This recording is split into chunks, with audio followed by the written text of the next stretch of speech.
Hello tout le monde, alors aujourd'hui je vais vous faire une vidéo sur l'erreur à faire quand vous faites votre commerce. L'erreur que beaucoup de gens font, en fin de compte, ils se disent quand ils ouvrent leur commerce, ils se disent voilà, pour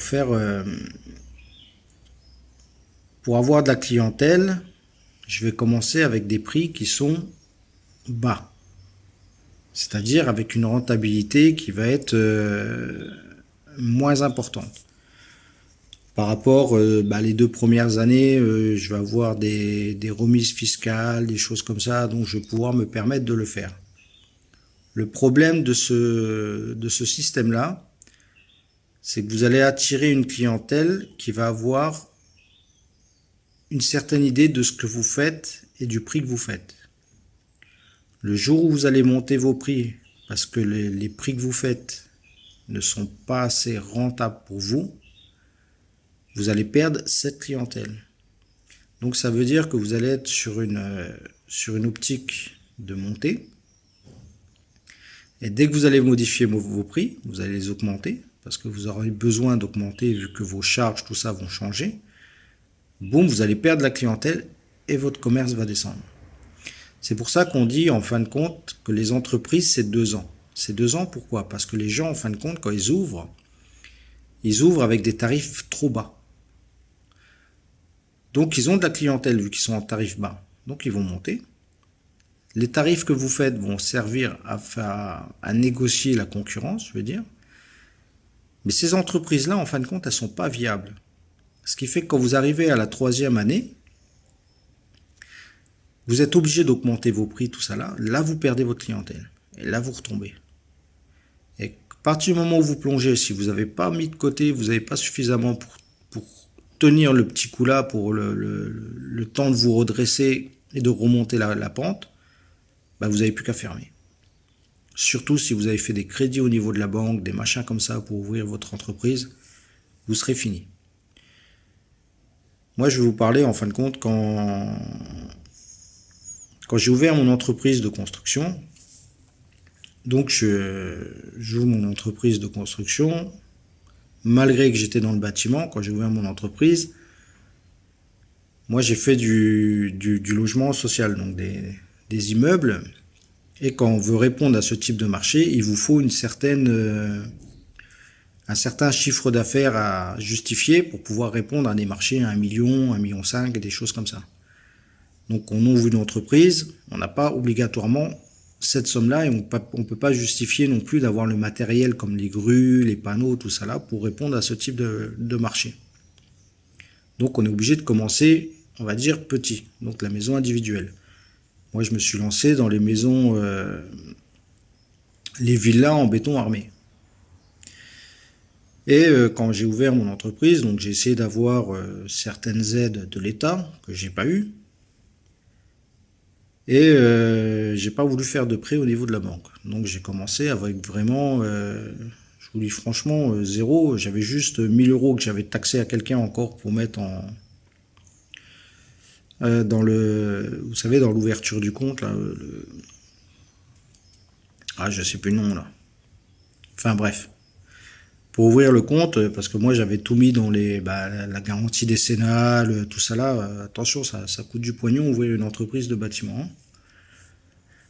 Bref, j'ai ouvert mon entreprise et j'avais gardé aussi une liquidité pour le temps de trouver le premier chantier. Donc j'ai mis près de 6 à 7 mois à trouver mon premier chantier. Donc pendant ces 6 et 7 mois, j'ai beaucoup fait de publicité. Donc j'ai payé des prospectus, des t-shirts, un tas de trucs comme ça pour me faire connaître. C'est hyper important la publicité. Le jour où vous ouvrez votre entreprise, c'est hyper important de faire un budget publicité. Donc j'ai fait la publicité et des fois je croisais des gens que je connaissais, et il y en avait plein qui me disaient ouais alors ta boîte comment ça marche tout. Je dis pour l'instant il y a toujours rien, pas de clientèle, je fais de la pub tout ça mais pas de nouvelles. Et il y en a plein qui me disaient ouais tiens si tu veux je connais quelqu'un il veut monter un mur, je connais quelqu'un il veut monter il veut faire un poteau, je connais quelqu'un il veut faire des bricoles en fait. Et quand vous faites votre entreprise, que vous avez votre idée, votre objectif, ne vous laissez pas influencer par ce type de proposition. C'est hyper sympa les gens qui vous font ce type de proposition, hein. Le problème n'est pas là. Le problème est que si vous commencez à rentrer dans ce type de choses, automatiquement on va vous connaître pour ça. Donc on va beaucoup vous appeler pour ça. C'est un peu comme je vous ai expliqué avec la bijouterie. Quand vous ouvrez, admettons, vous voulez ouvrir une bijouterie, vous ouvrez votre entreprise, et là, il y a des grosses bijouteries qui vont vous dire, ouais, ben, si tu veux, on signe un contrat de réparation, comme ça te fait du travail. Mais ils vont vous crouler avec des réparations. Donc, vous n'allez pas développer votre entreprise. Et là, c'est pareil, si je commence à faire des petits murs, bah, les gens, ils vont me connaître, en fin de compte, pour faire des bricoles. Donc, ils vont pas m'appeler pour faire des maisons. Ils vont se dire, ouais, ben, la maison, en fait, on l'a donnée à un autre entrepreneur. Et à force de persévérer comme ça, de patienter, de faire la pub, de prospecter la clientèle, tout ça là, et ben je suis tombé sur un chantier, le premier chantier, il était à 300 000. C'est pour vous dire que si vous restez dans votre objectif, vous restez persévérant dans ce que votre idée et votre objectif, quoi qu'il arrive, vous allez réussir. Mais les choses ne sont pas faciles. Si les choses seraient faciles, tout le monde le ferait.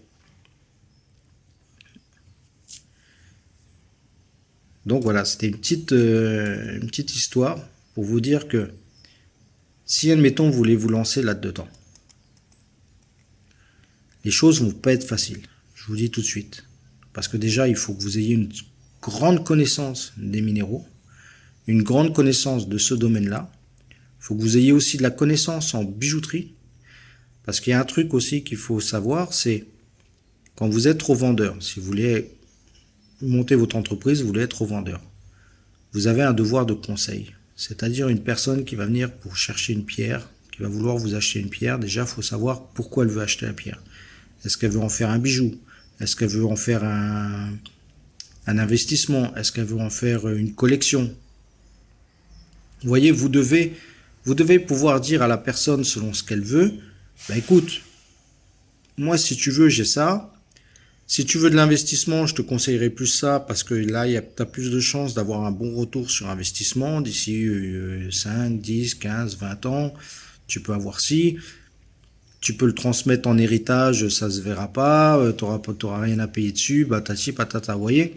Si c'est pour faire un bijou, bah écoute, je te conseille plus ce type de pierre parce que là, ça sera plus simple à monter en griffe, il y aura moins de trucs, ça va moins accrocher.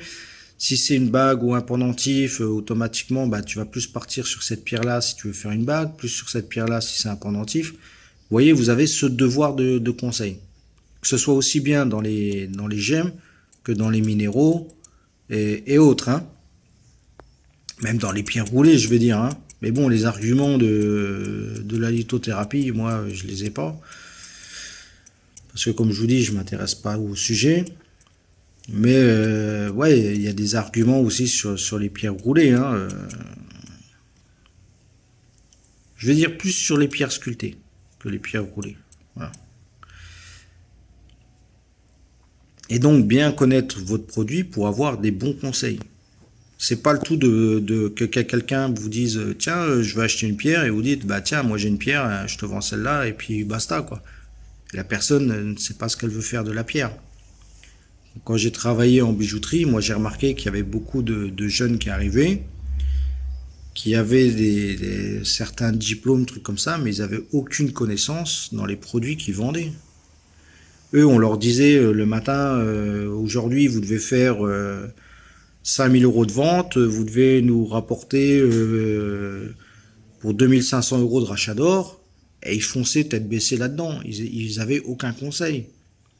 Moi par exemple, pareil pour une petite anecdote, un coup il y a une femme qui vient me voir dans le magasin là où je travaillais, et elle avait une petite montre en or. Une petite montre en or, elle pesait je sais plus 12 grammes je crois. À l'époque c'était 33 euros le gramme, donc 3 x 12 fait... Ouais, en gros, il y avait pour 400 balles en rachat d'or. Et je dis à la dame, pourquoi vous la vendez? Elle dit, ouais, bah, elle marche plus. Et Elle trouvait personne pour changer la pile. J'ai dit d'accord, vous l'avez acheté combien cette montre? Elle me dit elle l'avait acheté, je sais plus, 1500, 1600 euros. Et là, j'ai fait mon devoir de conseil. Je lui ai dit, madame, vous imaginez que vous allez vous revendre une montre pour 400 euros, alors qu'elle en vaut 1500, ça se trouve aujourd'hui même, elle en vaut peut-être plus. Parce qu'en plus, c'est une montre qu'elle avait, ça faisait 12 ans, 13 ans. Je lui dis, ça se trouve, aujourd'hui, peut-être que cette montre, elle a pris de la valeur. C'est peut-être une montre je crois, elle était numérotée en plus. Parce que j'avais vu qu'elle était numérotée. J'ai dit, regardez, en plus, elle est numérotée. Vous devez aller voir sur Internet. Est-ce que cette montre, elle a pris de la valeur? Combien elle vaut sur le marché? Parce que dites-vous bien un truc, quand vous avez un produit qui est numéroté, que ce soit une montre ou n'importe quoi, hein, ça veut dire que c'est un produit qui a une certaine quantité qui est vendue sur le marché. Donc ça veut dire que ce produit-là, si c'est un produit qui a beaucoup de gens qui le demandent, c'est un produit qui a pris beaucoup de valeur. Donc des fois, il ne faut pas se dire, tiens, je vais aller vendre ça, admettons, vous avez une montre en or qui est numérotée, vous allez dire, tiens, je vais la vendre au prix de l'or. Non, c'est pas comme ça que ça marche. Et encore, je crois, ils nous faisaient faire une décote, parce qu'il y a dedans, il y a du mécanisme qui n'est pas de l'or, hein, c'était juste la monture qui était en or. Donc ils font faire encore une décote sur le poids qu'on prend. Et moi, j'avais dit à la cliente, ne faites surtout pas ça. Moi, en tant que salarié dans cette boîte, j'ai dans l'optique pour faire mon chiffre de vous dire vendez-nous là, parce que moi si je faisais le rachat d'or pour elle, ça faisait ma journée. Mais en devoir de conseil, en tant que vendeur qui a une éthique, on va dire, hein, qui dit pas de la merde, je vais dire, à la clientèle, j'avais le devoir de lui dire que si elle fait ça, elle allait être perdante.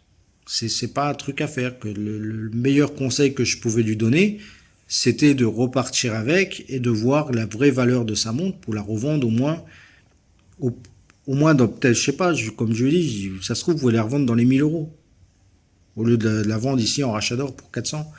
Et là, le Morgane, elle me dit, bah, vous savez quoi, vous êtes le deuxième qui me dit ça. Je dis, bah, vous voyez le premier qui vous a dit ça, bah, lui, c'est un bon commerçant.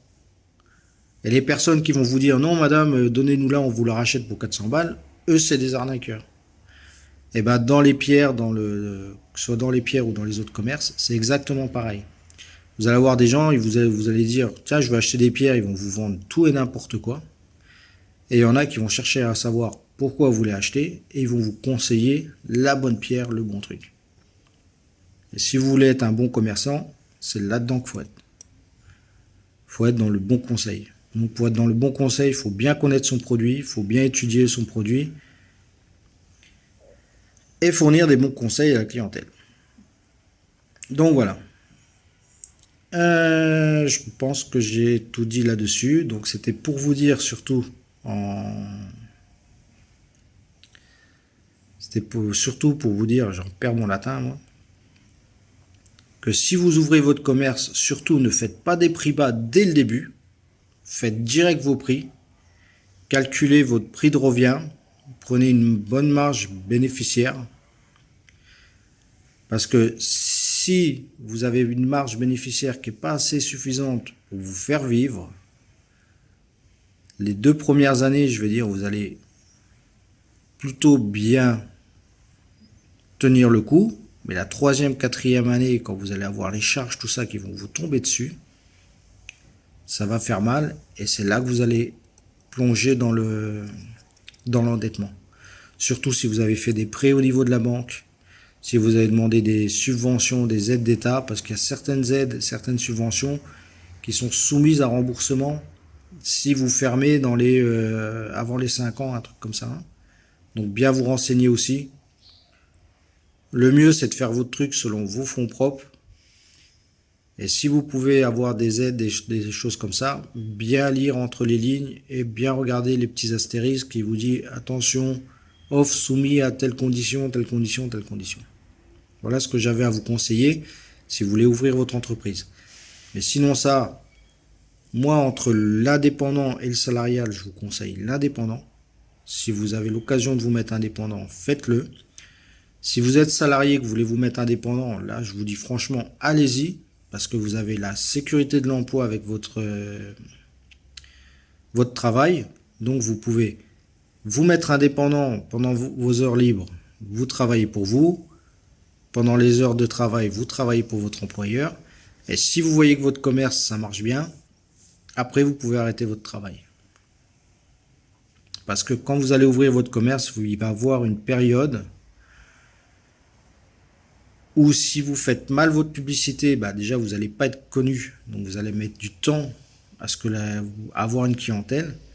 Et même si vous blindez de publicité, de choses comme ça, moi je dis il y a un battement de 6 mois où est-ce que vous allez être dans le creux. Et c'est ce battement-là qu'il faut tenir. Et comme je vous dis, ne négligez pas la publicité. Soyez visible, soyez voyant. Les gens doivent savoir que vous avez ouvert votre entreprise, doivent savoir ce que vous vendez, doivent savoir que vous êtes compétent dans ce que vous faites. Voilà ce que j'avais à vous dire. Allez, je vous dis à plus. Ciao, ciao.